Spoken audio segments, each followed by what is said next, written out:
So the question is for Mr. Cassidy, and on something a bit futuristic, but nevertheless, Ireland is the country that would be the most affected by Brexit. So I'd like to know your opinion, apart from politics with Northern Ireland, whether on the economic sphere you expect to see some negative effects from Brexit. Yes, Ireland, we have extremely close trade, financial, investment linkages with the UK. Our assessment is that the outcome from an economic perspective for Ireland will be negative, and that will be material. The outcome very much depends upon two things. First, and most importantly, the exact nature of the new trading arrangements to be agreed between the United Kingdom and Ireland. Any agreement which maintain the single market, of course, the effects will be near negligible from an economic perspective. That's very unlikely. Any customs union type arrangement or bilateral trade deal would have negative effects, particularly in relation to non-tariff barriers. I think a lot of discussions regarding the impact of reduced trade between the United Kingdom and the European Union focuses on tariff barriers. In fact, economic experience would show that non-tariff barriers, delays in custom arrangements, bureaucratic arrangements, the like, those implications can be even more severe than tariff barriers, and they will exist in all arrangements, even a customs union arrangement. So we've recently published analysis of this. We think there will be a hard Brexit, probably a negative economic effect on Ireland of around 3% compared to a non-Brexit scenario over a 5 to 10 year period. There will be negative implications also for the financial sector to the extent that the Irish banks are exposed to UK lending. On the more positive side, Brexit creates an incentive for foreign direct investment, particularly in the financial sector, to locate in Ireland rather than the UK to take advantage of the European Union market. This is very difficult to anticipate. We already have some applications for authorisations.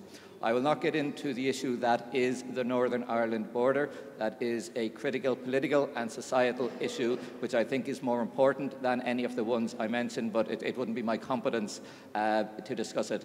Yeah.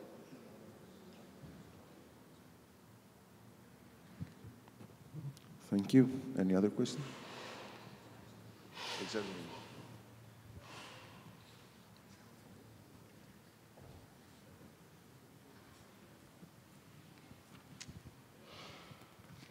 Hello, my name is Andreas, and I would like to ask the three of you. So, do you think that when the ECB starts the tapering of the QE, another crisis can arise in the south as the rates start rising?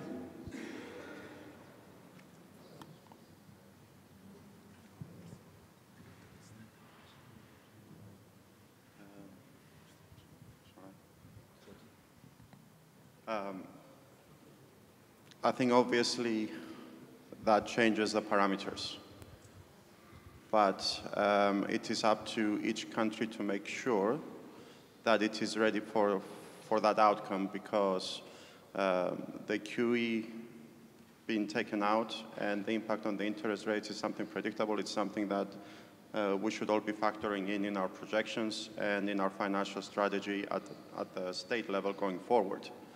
So, as I mentioned before, I'll go back to having the buffers needed in order to be able to anticipate how the markets might move and the impact on the interest rates.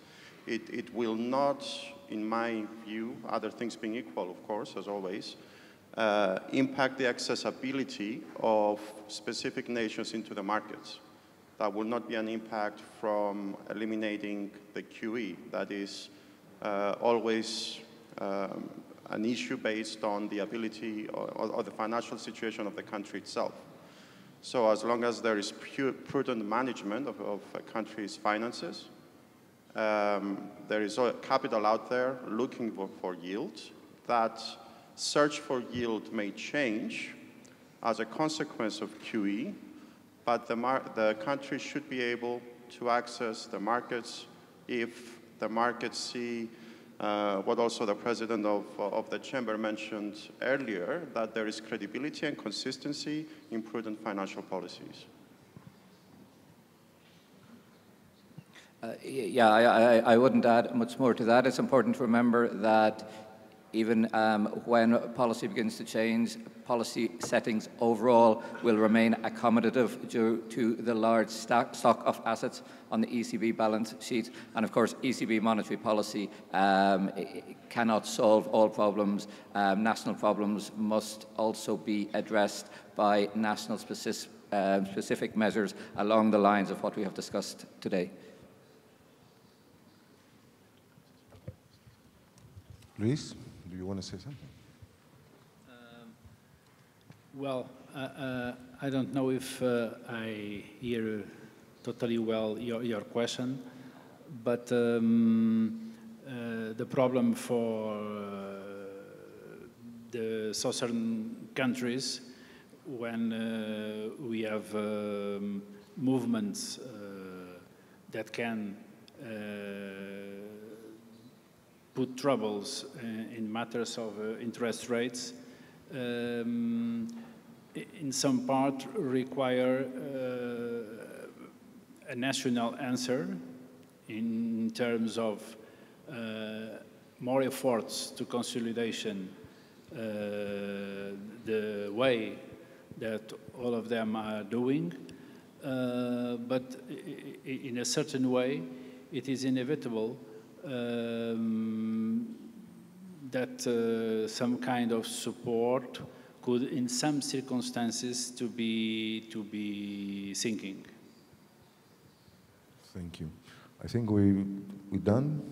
Thank you very much, gentlemen. Let's hope that we will meet in another panel with better circumstances for Eurozone countries. Thank you very much.